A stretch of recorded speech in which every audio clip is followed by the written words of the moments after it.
আসসালামু আলাইকুম সবাইকে। আমরা এই ভিডিওটিতে এসএসসি ফিজিক্সের অষ্টম অধ্যায় আলোর প্রতিফলনের চট্টগ্রাম বোর্ড 2026 আসা এই সৃজনশীলটা সলভ করব, যেটা দেওয়া আছে উদ্দীপকে। দেখো যে একটা অবতল দর্পণ দেওয়া আছে। অবতল কেন? কারণ এর উত্তল পৃষ্ঠে প্রলেপ দেওয়া আছে এবং অবতল পৃষ্ঠ প্রতিফলক হিসেবে কাজ করতেছে। ঠিক আছে, এটা একটা অবতল দর্পণ দেওয়া আছে এবং এটা হচ্ছে অবতল দর্পণের প্রধান অক্ষ এবং এটা হচ্ছে ফোকাস, যেটাকে এফ দ্বারা ডিনোট করা আছে এখানে।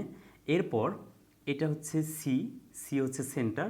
ওকে, ফোকাস এবং কেন্দ্রের মধ্যবর্তী যে কোনো একটা জায়গা এই এবি বস্তুটা রাখা আছে এবং এই বস্তুটার কিন্তু দৈর্ঘ্য দেওয়া আছে কত? 4 সেন্টিমিটার। ঠিক আছে, এই এবি বস্তুর দৈর্ঘ্য 4 সেন্টিমিটার। তার মানে এটা যেহেতু বস্তু, তাহলে বস্তুর দৈর্ঘ্য এল, এটা সমান 4 সেন্টিমিটার। এবং বিসি এর যে দূরত্বটা দেখো, বিসি এর মানটা দেওয়া আছে 10 সেন্টিমিটার। তার মানে এইটুকু হচ্ছে 10 সেন্টিমিটার। আবার দেখো এই দর্পণ থেকে সি পর্যন্ত, অর্থাৎ এটা হচ্ছে দর্পণ থেকে সি পর্যন্ত দূরত্ব কি? বক্রতার ব্যাসার্ধ। তাহলে এই বক্রতার ব্যাসার্ধের মানটাও কিন্তু দেওয়া আছে। ঠিক আছে, বক্রতার ব্যাসার্ধের মানটাও দেওয়া আছে। আরেকটা কথা দেখো, দর্পণ কিন্তু বাঁকা। তো এখন কথা হচ্ছে মেরু থেকে এই বক্রতার কেন্দ্র পর্যন্ত দূরত্বকেও ব্যাসার্ধ বলতেছি, আবার এইখান থেকেও বক্রতার কেন্দ্র পর্যন্ত দূরত্বকে ব্যাসার্ধ বলতেছি। ব্যাপারটা কীরকম লাগতেছে না? আসলে হচ্ছে কি, এই যে কার্ভটা আছে এইটুক কম বেশিকে আমরা নেগলেক্ট করব, অর্থাৎ মেরু থেকে সেন্টার পর্যন্ত ডিস্টেন্স যা হবে আমি ধরে নিব এখান থেকেও, এই দর্পণের এই বিন্দু থেকেও সেন্টার পর্যন্ত দূরত্ব তাই হবে। ঠিক আছে, এইটুক কার্ভকে আমরা নেগলেক্ট করবো, আমরা একটু সোজাসুজি ধরে নেওয়ার চেষ্টা করবো আর কি। ঠিক আছে, ওকে। এখন এইটুক হচ্ছে বক্রতার ব্যাসার্ধ, এই মানটা দেওয়া আছে কত? 60 সেন্টিমিটার। ঠিক আছে, তাহলে আমরা আর এর মান পেয়ে গেলাম, কিন্তু এটা হচ্ছে 60 সেন্টিমিটার। এই যে এটা হচ্ছে 60 সেন্টিমিটার। ওকে, এবং দেখো বি থেকে সি, এই যে এইটুক দেওয়া আছে কত? 10 সেন্টিমিটার। বি থেকে সি 10 সেন্টিমিটার দেওয়া আছে। ওকে, এটাতে পরে আসতেছি আমরা। ওকে, দেখো প্রশ্ন বলছে যে উদ্দীপকের এবি লক্ষ্যবস্তুর প্রতিবিম্বের দৈর্ঘ্য নির্ণয় করো। তাহলে দেখো আমরা যদি প্রতিবিম্বের দৈর্ঘ্য নির্ণয় করি, তাহলে আমাদের আগে বস্তুর দৈর্ঘ্য জানতে হবে। হ্যাঁ, বস্তুর দৈর্ঘ্য কি জানি এবি সমান 4 সেন্টিমিটার। এখন বিম্বের দৈর্ঘ্য বের করব। এখন লাগবে হচ্ছে বিবর্ধন বা ম্যাগনিফিকেশন। অর্থাৎ দেখো আমরা ম্যাগনিফিকেশন সমান জানি হচ্ছে উপরে হচ্ছে বিম্ব, উপরে হচ্ছে বিম্ব মানে বিম্বের যে মানটা নেব, নিচে হচ্ছে বস্তু। অর্থাৎ বিম্বের ক্ষেত্রে যদি দৈর্ঘ্য নেই, বস্তুর ক্ষেত্রে দৈর্ঘ্য নেব, এই দুটো রেশিওকে বিবর্ধন বলবো। আবার বিম্বের ক্ষেত্রে যদি অন্য কোনো প্যারামিটার নেই, ঠিক আছে, তাহলে বস্তুর ক্ষেত্রে ওই প্যারামিটারটাই নেব, অর্থাৎ একক সেম থাকবে দুইটার। এখন দেখো উপরে বিম্ব বাই বস্তু, তাহলে আমরা যেহেতু দৈর্ঘ্য নিয়ে কাজ করতেছি, তাহলে এম ইজ ইকুয়াল উপরে হবে বিম্বের দৈর্ঘ্য, এটাকে এল ড্যাশ বা এল প্রাইম দ্বারা প্রকাশ করলাম, আর নিচে বস্তুর দৈর্ঘ্যকে এল দ্বারা প্রকাশ করলাম। ঠিক আছে, এখন আমাদের লাগবে কি? আমাদের লাগবে বিম্বের দৈর্ঘ্য। তাহলে বিম্বের দৈর্ঘ্য যদি বের করতে চাই, দেখো তাহলে এল প্রাইম সমান কী হবে? এই এলটা এম এর সাথে গুণ হয়ে যাবে, তাহলে M into L, M into L, অর্থাৎ এম মানে কি? এম মানে হচ্ছে বিবর্ধন বা ম্যাগনিফিকেশন। আচ্ছা, এম হচ্ছে বিবর্ধন, এল মানে কি? এল মানে হচ্ছে বস্তুর দৈর্ঘ্য, দেওয়া আছে 4 সেন্টিমিটার, কিন্তু আমার তো বিবর্ধনটা জানা নেই, বিবর্ধনটা জানা নেই। তাহলে আমরা যেহেতু বিবর্ধন সমান জানি বিম্ব বাই বস্তু, তাহলে আমরা একটা কাজ করি, উপরে নেই বিম্বের দূরত্ব, নিচে নেই বস্তুর দূরত্ব, তাহলেই তো বিবর্ধন বের হয়ে যাবে। সেই বিবর্ধন এখানে বসায় আমরা এল প্রাইমের মানটা বের করে ফেলবো। তাহলে সেটা যদি লিখি, দেখো উপরে হচ্ছে বিম্ব মানে ভি, আর নিচে হচ্ছে কি? বস্তু। ঠিক আছে, যদিও মডুলাস ইউজ করতে হবে, নেগেটিভ মান নেওয়া যাবে না। হ্যাঁ, V by U into into হচ্ছে এল। ঠিক আছে, তাহলে এখন আমার কী কী জানা দরকার? আমি দেখতে পাচ্ছি ভি, ইউ এবং এল জানা দরকার। ওকে ওকে, দেখো ইউ এর মানটা কিন্তু আমি জানি যে বস্তু কত দূরে আছে, বলো তো বস্তুটা কত দূরে আছে। তাহলে খেয়াল করো, এখান থেকে পুরোটা যদি বক্রতার ব্যাসার্ধ যদি হয় 60 সেন্টিমিটার, তাহলে ফোকাস বক্রতার ব্যাসার্ধে যেহেতু অর্ধেকের মধ্যে ফোকাস থাকে, তাহলে পুরোটা যদি 60 হয়, তাহলে এখান থেকে যে এইটুক হচ্ছে 30। খেয়াল করিও ভালো মতো, এইটুক কি 30 না? এই যে এইটুক 30, অর্থাৎ বক্রতার কেন্দ্র থেকে ফোকাস পর্যন্ত 30। ওকে, এখন আবার এই বিএফ পর্যন্ত আসতে হবে, এফ থেকে বি পর্যন্ত আসতে হবে। তাহলে খেয়াল করো আরেকটা বিষয়, বি এবং সি এই দূরত্বটা দেওয়া আছে 10, খেয়াল করো ভালো মতো 10, এই দূরত্বটা হচ্ছে কত? 10। এই যে বিসি এর মান 10 এখানে দেওয়া আছে, এইটুক যদি 10 হয়, খেয়াল করো, তাহলে এই কেন্দ্র থেকে এফ পর্যন্ত দূরত্ব যা, এফ থেকে আবার এই কেন্দ্র পর্যন্ত দূরত্ব তা। কেন? কারণ এফ হচ্ছে বক্রতার ব্যাসার্ধের মধ্যবিন্দু, ফোকাস হচ্ছে বক্রতার ব্যাসার্ধের মধ্যবিন্দু। তাহলে এইটুক যদি 30 হয়, এই পুরোটা মিলে 30, এই পুরোটা যদি 30 হয়, তার মধ্যে এইটুক হচ্ছে 10, তার মানে এইটুক কত? এইটুক হচ্ছে 20, এই যে 20 সেন্টিমিটার। তার মানে যদি আমি এই মেরু থেকে বস্তু পর্যন্ত আসতে চাই, বস্তুর দূরত্ব নির্ণয় করতে চাই, তাহলে বস্তুটা হচ্ছে 30 যোগ 20, 50 সেন্টিমিটার দূরে আছে বস্তুটা। এটা আশা করি বুঝতেই পারছো, না বোঝার কিছু নেই। কত সেন্টিমিটার দূরে? 50 সেন্টিমিটার দূরে আছে। আচ্ছা, এটাও বুঝলাম। এখন ভি এর মান তো জানা নেই, ভি কি জানি? আমি জানি না। বিম্ব কত দূরে তৈরি হচ্ছে সেটা জানি না, তাহলে বিম্বের মানটা বের করে নিব, অবশ্যই বের করে নেব। সেটার জন্য আমাদের ফর্মুলা আছে, সহজ ফর্মুলা কি? 1/u + 1/v = 1/f, 1/f। এখন মান বসাও। এখন মান বসাও 1/u প্লাস 1/v, তাহলে ভি এর মান যেহেতু বের করবো 1/v সমান আমি লিখতে পারি 1/u-কে এফ এসে বিয়োগ করে দাও, তাহলে 1/f মাইনাস 1/u। বোঝা গেল কথাবার্তা বলো? তাহলে এখান থেকে 1/v সমান কত আসে 1/f, এফ এর মানটা কত, এফ এর মানটা হচ্ছে 30 সেন্টিমিটার, এই যে 30 মাইনাস 1/u, ইউ এর মানটা কত, ইউ এর মান হচ্ছে 50, এই যে 50।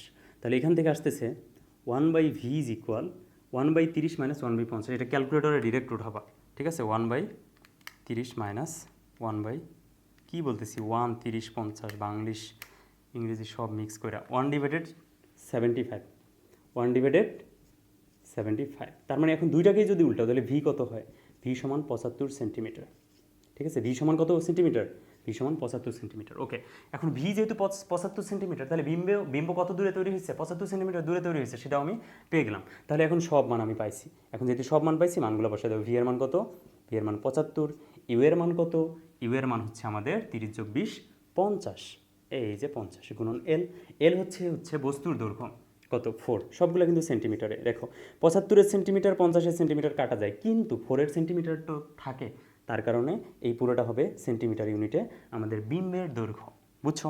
উপরে 75, নিচে হচ্ছে 50, এর সাথে গুণ করবো আমরা 4, তাহলে মান পেয়ে যাবো 6 centimetre, 6 centimetre.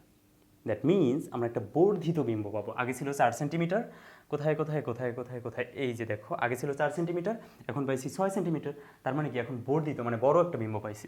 This is answer. বোঝা গেল? খুবই খুবই সহজ জিনিস, এই তো গ নম্বর করে ফেললাম। এখন ঘ নম্বর কী বলছে দেখো, যদি এবি বস্তুটিকে পূর্বের অবস্থান থেকে 30 সেন্টিমিটার দর্পণের দিকে নিয়ে আসা হয়, তবে বিম্বের অবস্থান, আকৃতি ও প্রকৃতি রশ্মিচিত্র সহ বিশ্লেষণ করো। এগুলো মুছে দিচ্ছি সব, হ্যাঁ।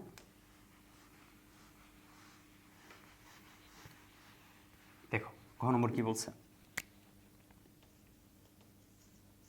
তাহলে আমরা চিত্রটা এঁকে ফেলি। এই যে এটা হচ্ছে আমাদের দর্পণ, ঠিক আছে, এটা হচ্ছে যে দর্পণটা দেওয়া আছে। তাহলে এই দর্পণের এই পৃষ্ঠ কি থাকবে, এই পৃষ্ঠ হচ্ছে সিলভারিং করা থাকবে, অর্থাৎ এই পৃষ্ঠ কোনো একটা প্রলেপ দ্বারা, অস্বচ্ছ পদার্থের প্রলেপ থাকবে, যাতে এই এই পৃষ্ঠে কোনো প্রকার কী না হয়, প্রতিফলন না ঘটে। তো এটা হচ্ছে আমাদের প্রধান অক্ষ, আমাদের না আসলে দর্পণের। এখন যদি এবি বস্তুটিকে পূর্বের অবস্থান থেকে 30 সেন্টিমিটার দর্পণের দিকে নিয়ে আসা হয়, তাহলে পূর্বের অবস্থান ছিল কত 50 সেন্টিমিটার, খেয়াল করো পূর্বের অবস্থান ছিল এই দর্পণ থেকে 50 সেন্টিমিটার দূরে। এখন বলছে দেখো এবি বস্তুটিকে পূর্বের অবস্থান থেকে 30 সেন্টিমিটার নিয়ে আসবো কোন দিকে, দর্পণের দিকে, মানে দর্পণ যেদিকে সেই দিকে নিয়ে আসবো। তাহলে আগে ছিল 50 সেন্টিমিটার দূরে, এখন যদি এই দিকে 30 নিয়ে যাও তাহলে দর্পণ থেকে 20 সেন্টিমিটার দূরে থাকবে না। আগে একটা বস্তু 50 সেন্টিমিটার দূরে ছিল, এখন যদি তুমি দর্পণের দিকে আরও 30 নিয়ে যাও, তাহলে এখন কি দর্পণ থেকে সে 20 সেন্টিমিটার দূরে থাকবে।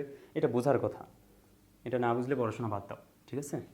তাহলে ফোকাস হচ্ছে এখানে, ফোকাস হচ্ছে 30, তাহলে দেখো ফোকাসের ভিতরে কিন্তু চলে যাবে, এই যে এখানে চলে আসবে বস্তুটা, দেখা যায়, দেখা যায় কিনা বলো। তাহলে বস্তু চলে আসছে কোথায় দেখছো, এই যে বস্তু চলে আসছে এখানে, ঠিক আছে, বস্তু চলে আসছে এখানে, ফোকাসেরও ভিতরে চলে আসছে, এটা হচ্ছে ফোকাস, এই ফোকাসেরও ভিতরে চলে আসছে, আর এই যে এটা হচ্ছে আমাদের বক্রতার কেন্দ্র, এটা হচ্ছে বক্রতার কেন্দ্র। তাহলে বস্তু এখন কোথায় চলে আসছে, বস্তু এখন দর্পণ থেকে 20 সেন্টিমিটার দূরে আছে, আগে ছিল 50, 30 এই পাশে নিয়ে আসছি দর্পণের দিকে, তাহলে দর্পণ থেকে 20 সেন্টিমিটার দূরে আছে, আর বলতে পারবো না। তাহলে এটা হচ্ছে এফ, ওকে, এটা হচ্ছে এফ। এখন দেখো, এখন এখানে যদি বস্তু রাখি তাহলে কি হবে, বিম্ব সৃষ্টি হবে, কিভাবে হবে দেখো।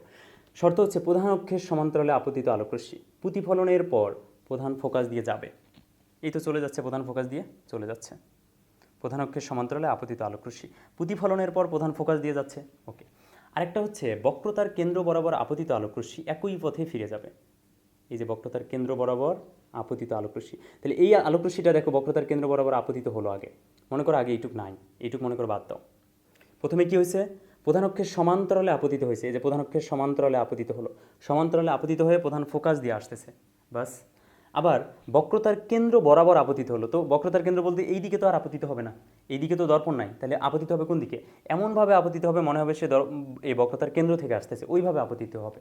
তাহলে বক্রতার কেন্দ্র বরাবর আপতিত আলোকরশ্মি একই পথে ফিরে যাবে, তার মানে যে দিক দিয়ে যাচ্ছে ওই দিকেই সে ফিরে যাবে, বুঝছো। তাহলে এখন আমাকে বলো তো, এখন আমাকে বলো, দেখো এইদিকে ধীরে ধীরে দূরত্বটা বেড়ে যাচ্ছে না, প্রতিফলিত রশ্মিদ্বয় যে বিন্দুতে মিলিত হয় সেই বিন্দু এবং প্রধান অক্ষের উপরিত বিম্বটা তৈরি হয়। এখন দেখো প্রতিফলিত রশ্মি দুটো কী হচ্ছে, ধীরে ধীরে এদের মধ্যে দূরত্ব বাড়তেছে, এই দূরত্ব বাড়তে বাড়তে বাড়তে তারা যদি অসীমেও চলে যায়, তাহলে কি তাদের মিলিত হওয়া সম্ভব? মিলিত হওয়া সম্ভব না, কারণ তাদের মধ্যে দূরত্ব বাড়তেই আছে। আরও যত দূরে যাবে আরও দূরত্ব কী হবে? বৃদ্ধি পেতে থাকবে। এবং আরেকটা মজার ব্যাপার হচ্ছে, দেখো এই রশ্মি দুটা কিন্তু ধীরে ধীরে এই দিকে কিন্তু একটা জায়গায়, মানে এখানে দেখো দূরত্ব এইদিকে কমতেছে, ধীরে ধীরে এইদিকে দূরত্ব কমতেছে। তো কমতে কমতে হবে কি, কমতে এক সময় তাদের মধ্যে দেখা হয়ে যাবে। বুঝছো? তাদের মধ্যে কি হবে বলো? তাদের মধ্যে দেখা হয়ে যাবে। এই যে দেখা হয়ে গেছে, দেখছো? তাহলে মনে হচ্ছে যে এই প্রতিফলিত রশ্মি দুইটা এই বিন্দু থেকে আসতেছে। মনে হবে যে প্রতিফলিত রশ্মি দুইটা এই বিন্দু থেকে আসতেছে। তাহলে যে বিন্দুতে মিলিত হচ্ছে বলে মনে হয় সেই বিন্দু হতে প্রধান অক্ষের উপর একটা কি তৈরি হবে? ইমেজ তৈরি হবে, ঠিক আছে? বিম্ব তৈরি হবে, ছবি তৈরি হবে। বুঝছো কি না বলো? এই যে এটা হচ্ছে বিম্ব, তাহলে এটা হচ্ছে বস্তু, এটা হচ্ছে বস্তু, এটা হচ্ছে আমাদের না, ওই বস্তুটার বিম্ব। বোঝা গেল? তাহলে এই কথাগুলা তোমরা যা সুন্দর করে সাজিয়ে গুছিয়ে লিখে দিবা। পারবা না? কোন ধরনের বিম্ব? অবাস্তব বিম্ব। কেন? কারণ বস্তু যেদিকে তার অপর পাশে বিম্ব তৈরি হচ্ছে দর্পণের ক্ষেত্রে, এটা অবাস্তব বিম্ব, এটা বর্ধিত বিম্ব, এটা সোজা বিম্ব। বুঝছো? এই যে বৈশিষ্ট্যগুলো লিখে দিবা। তাহলে প্রতিবিম্বের অবস্থান কোথায়? অবস্থান বলে দিবা। তারপরে হচ্ছে আকৃতি কেমন? বর্ধিত। তারপর হচ্ছে প্রকৃতি কেমন? প্রকৃতি মানে বাস্তব নাকি অবাস্তব? অবাস্তব। বুঝছো?